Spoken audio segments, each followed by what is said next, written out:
Hello, मेरा नाम अंकुर उपाध्याय है एंड इंग्लिश सीखने की श्रृंखला में आप सभी का स्वागत है। इंग्लिश सेंटेंस के बारे में हम पढ़ रहे थे और लिंकिंग एंड ट्रांजिटिव वर्ब्स आज हम पढ़ने वाले हैं। ये क्या होते हैं? तो आइए देखते हैं। तो एक बार रिकैप कर लेते हैं कि हमने क्या-क्या पढ़ा है अब तक। तो we learn already about the English sentences has an subject and a verb with an object. हमने ऑलरेडी देखा है कि जो हमारा एक इंग्लिश सेंटेंस होता है वो 3 चीज़ों से मिलके बनता है, हमारा subject, verb and object. But वो जो मैंने चीज़ बोली थी वो आपको बस एक सिंप्लिसिटी के लिए बताई थी, ताकि आप उस तरीके से सोच पाएँ और ज़्यादा कन्फ्यूज़ ना होकर उसको कॉम्प्लेक्स ना बनाएँ और उसको अंडरस्टैंड कर पाएँ। तो हमेशा इंग्लिश में इतना ईज़ी नहीं होता है सब कुछ बनाना। तो there are sentences that can made without an object और even more than one object. तो इंग्लिश में ऐसे बहुत सारे सेंटेंसेस होंगे जहाँ पर हमारे पास ऑब्जेक्ट नहीं होगा और एक से ज़्यादा ऑब्जेक्टिव्स हो सकते हैं। तो इस लेसन के अंदर हम ये सब पढ़ने वाले हैं। तो ये देखते हैं। तो इस चीज़ को बेटरली समझने के लिए हमने 3 डिफरेंट टाइप के सेंटेंसेस को लिया है। Based upon so the sentences is different due to the verbs.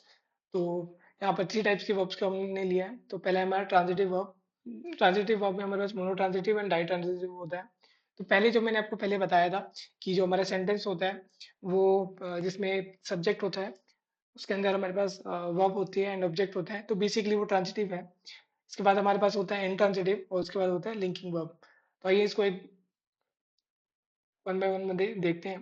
तो जो हमारी ट्रांजिटिव वर्ब होते हैं are the sentences we begin talking about. तो हमने ऑलरेडी जो स्टार्टिंग में सेंटेंसेस के बारे में देखा था, dog runs down the street, तो वो हमारा एक ट्रांजिटिव वर्ब ही था, क्योंकि उसके अंदर सब्जेक्ट वर्ब एंड ऑब्जेक्ट हमने तीन चीजों से मिलकर बनाया था। तो they are so these are the sentences that have an object. ये जो हमारे पास ट्रांजिटिव वर्ब्स होती हैं उसमें हमारे पास ऑब्जेक्ट होता है और ये हमारे पास दो तरीके की होती हैं। या तो हमारे पास एक ऑब्जेक्ट होगा, सब्जेक्ट होगा, एक वर्ब होगी और एक ऑब्जेक्ट होगा, और ये हमारा होता है मोनोट्रांजिटिव। अगर हम बात करते हैं डाई ट्रांजिटिव की, तो हमारे पास इसमें सब्जेक्ट होता है, वर्ब होती है, एक इनडायरेक्ट ऑब्जेक्ट होता है और एक डायरेक्ट ऑब्जेक्ट होता है। तो आइए इसको देखते हैं एक एग्जांपल के थ्रू।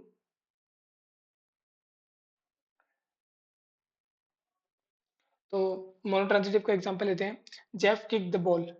तो जेफ हमारे पे एक सब्जेक्ट है और किक्ड हमारी एक वर्ब है और द बॉल हमारा एक ऑब्जेक्ट है। तो आई होप आपको ये चीज़ समझ में आ गई होगी। आप खुद भी और भी मोनोट्रांजिटिव बना सकते हो। तो अभी तक हमने जितने भी सेंटेंसेस के बारे एग्जांपल्स देखे हैं वो सारे हमारे मोनोट्रांजिटिव हैं। इसके बाद बात करते हैं, जैसे कि हम एक और एग्जांपल ले लेते हैं। Ram goes to home. Ram घर जा रहा है। तो राम हमारे यहाँ एक सब्जेक्ट हुआ, गोज एक वर्ब हुई जो वो एक्शन कर रहा है, और टू होम हमारा एक ऑब्जेक्ट हो गया। इसके बाद बात करते हैं डाई ट्रांजिटिव की। तो जो हमारा डाई ट्रांजिटिव है उसमें हमारे पास एक सब्जेक्ट होता है, एक वर्ब होती है, एक इनडायरेक्ट ऑब्जेक्ट होता है और एक डायरेक्ट ऑब्जेक्ट होता है। तो एग्जाम्पल से देखते हैं। जो सब्जेक्ट है हमारा जेफ है, गिव डैन द केक, तो हमारा एक इनडायरेक्ट और डायरेक्ट ऑब्जेक्ट है। तो ये इनडायरेक्ट और डायरेक्ट ऑब्जेक्ट्स क्या होते हैं, आइए इसको समझते हैं। तो जो हमारे डायरेक्ट ऑब्जेक्ट्स होते हैं वो बेसिकली आर दी नाउन्स और प्रोनाउंस हो सकते हैं। प्रोनाउंस के बारे में आगे पढ़ने वाले हैं। तो बेसिकली ये रिसीविंग द एक्शंस, जो भी हमारा एक्शन होता है उसको रिसीव करते हैं जो हमारे डायरेक्ट ऑब्जेक्ट होते हैं। तो जैसे राम घर जा रहा है तो वो घर की तरफ जा रहा है, Ram going goes to home, गया था मतलब Ram is going to home. So Ram is going to home जो है वो, राम जो है वो घर की तरफ जा रहा है, तो वो हमारा जो रिसीवेंट है, जो घर है, जो हमारा डायरेक्ट ऑब्जेक्ट है वो रिसीवेंट है। While the indirect objects are the noun और pronouns affected by the action. पर जो हमारे इनडायरेक्ट ऑब्जेक्ट्स होते हैं वो हमारे अफेक्टेड होते हैं, मतलब ये चीज किसके लिए की जा रही है। जैसे मैंने सीता को एक केक दिया, तो ये केक किसको दिया है, तो यहाँ पे केक जो हो गया वो हमारे डायरेक्ट ऑब्जेक्ट हो गया जो कि हम दे रहे हैं, और इनडायरेक्ट जो हमारा ऑब्जेक्ट है वो हमारी सीता हो गई, जिस जो उससे अफेक्टेड है, मतलब जिसके लिए हमने वो काम किया है। तो इनडायरेक्ट ऑब्जेक्ट हमारे बेसिकली वो होते हैं जिसके लिए हम कोई काम करते हैं, और डायरेक्ट ऑब्जेक्ट हमारे होते हैं कि हमने जो बताते हैं कि हमारा क्या काम हो रहा है। So an indirect object answers the question. तो जैसे मैंने केक दिया, अब किसको दिया उसका जो आंसर होगा वो हमारा इनडायरेक्ट ऑब्जेक्ट देने वाला है हमें।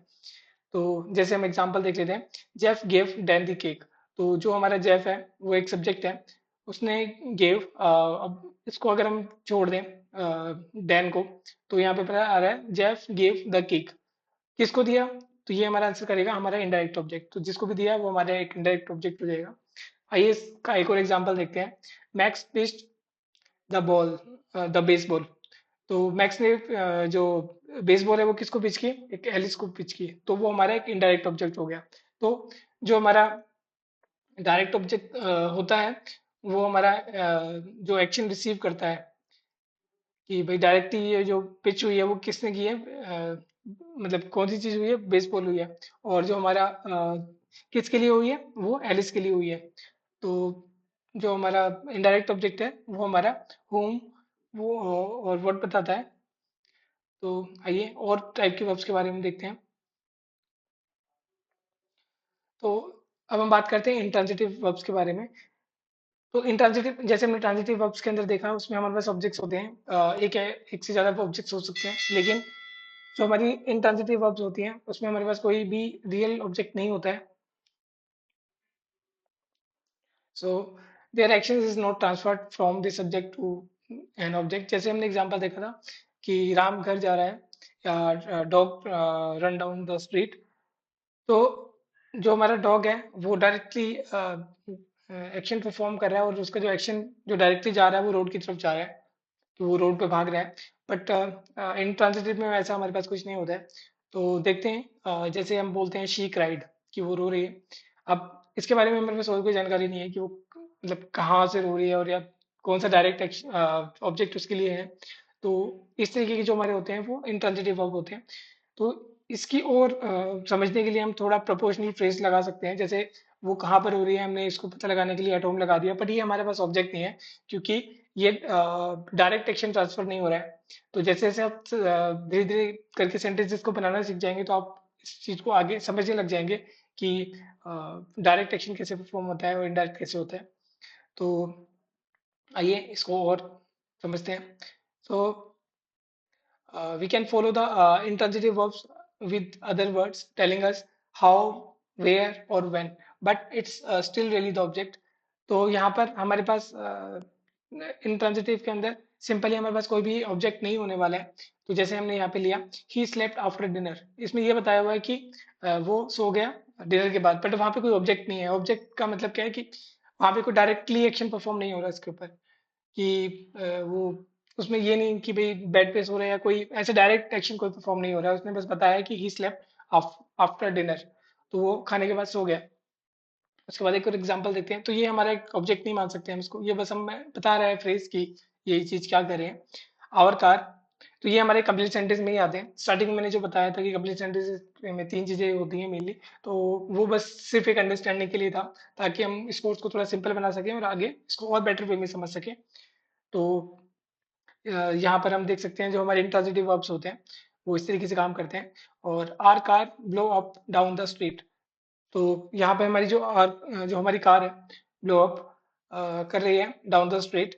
तो यहाँ पर हमारे पास स्टिल कोई भी ऑब्जेक्ट नहीं है। यहाँ पर हमारे पास तो ये हमारी एक इंट्रांजिटिव वर्ब हो गई। तो बस ये बता रहा है इसके बारे में, लेकिन हमारे पास स्पेशल कोई वर्ब नहीं है। तो आगे और देखते हैं, इसको और एक्सप्लोर करते हैं।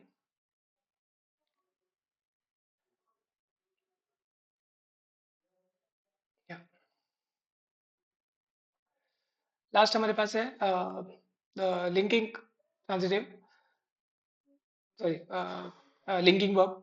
तो हम बात करें linking verb, link two parts of a sentence. जो हमारे पास लिंकिंग वर्ब होती है दो, वो हमारे सेंटेंस के दो पार्ट होते हैं उनको मिलाती है।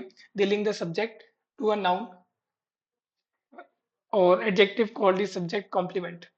तो ये हमारे सब्जेक्ट के बारे में बताती है कि वो क्या है, बट वो हमारा कोई डायरेक्ट ऑब्जेक्ट नहीं है। तो अगर हमारे पास कोई डायरेक्ट ऑब्जेक्ट होता है तो वो हमारे ट्रांजिटिव होती है, अगर नहीं होता है तो हमारे पास अ, वो इंट्रांजिटिव होती है। और अगर कोई लिंक बन रहा है हमारे पास, तो दो पार्ट्स को मिलाकर वो कुछ बना रहे हैं, तो वो हमारा लिंकिंग वर्ब हो गई। जैसे हमारा एरिक इज अ डॉक्टर, तो एरिक यहाँ पर हमारा सब्जेक्ट हो गया। और यहाँ पर इस यहाँ पर हमारा एक वर्ब हो गई, और सब्जेक्ट कॉम्प्लीमेंट हो गया कि वो एक डॉक्टर है।